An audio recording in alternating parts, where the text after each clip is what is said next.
ഏർവാടി ദർഗ ഷരീഫ് തമിഴ്നാട് രാമനാഥപുരം ജില്ലയിൽ കീളക്കരക്കടുത്ത് സ്ഥിതി ചെയ്യുന്നു. ഈ ദർഗ 12-ാം നൂറ്റാണ്ടിൽ AD 1189 സ്ഥാപിതമായി. സയ്യിദ് ഇബ്രാഹിം ബാത്തിഷ ഷഹീദും മകൻ അബൂ ത്വാഹിർ മാതാവ് ഫാത്തിമ എന്നിവ ദർഗയിൽ അന്ത്യവിശ്രമം കൊള്ളുന്നു. ദർഗ എന്ന പേർഷ്യൻ ഭാഷയിൽ നിന്നാണ്. ആത്മീയ അർത്ഥത്തിൽ മക്ബറ എന്ന് പറയുന്നത്. മക്ബറകൾ തരാധ്യ വസ്തുക്കളല്ല. മഹത്വത്തിൻ്റെ പ്രഭയിൽ സൗഖ്യത്തിനായി വന്നവർ ഇപ്പോൾ ഇവിടെ ചൂഷണം ചെയ്യുന്നവരായി മാറി.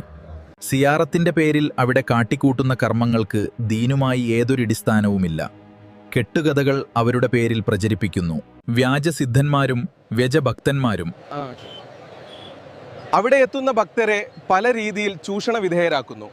ഇവിടെ മാനസിക രോഗികളെ ചികിത്സിക്കാനെന്ന പേരിൽ 2001 വരെ ധാരാളം മാനസിക രോഗികളെ ചങ്ങലകളിൽ ബന്ധിച്ചിരുന്നു.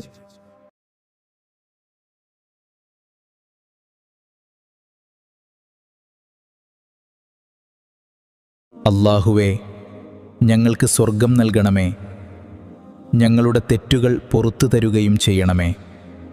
ഖബർ പൂജ ദൈവകോപം വരുത്തിവെക്കും. പൊറുക്കപ്പെടാത്ത തെറ്റ്. സിയാറത്തു കേന്ദ്രങ്ങളിൽ സാമൂഹ്യവിരുദ്ധ അഴിഞ്ഞാട്ടം നിത്യസംഭവമാണ്. തമിഴ്നാട് രാമനാഥപുരം ജില്ലയിലെ ഏർവാടി ദർഗ ഷരീഫ് ഇന്ത്യയിൽ പ്രസിദ്ധമാണ്.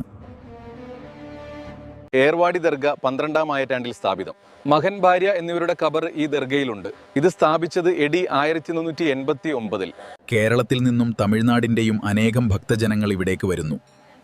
പടച്ചവന്റെ മുന്നിൽ ഉയർത്തിപ്പറയേണ്ട കാര്യങ്ങൾ പടപ്പിന്റെ മുന്നിൽ. എന്നോട് ചോദിക്ക്, ഞാൻ ഉത്തരം തരാം എന്ന പടച്ചവന്റെ ഗ്യാരണ്ടി. അത് നിരാകരിച്ചുകൊണ്ട് ഗ്യാരണ്ടിയോ വാറണ്ടിയോ ഇല്ലാത്തവരെ ആശ്രയിക്കുന്നു. ഇമ്മണിരത്തെല്ലാനവിയാണെൻ്റെ മകനിരുന്ന മാനാക്കയിലൊരെ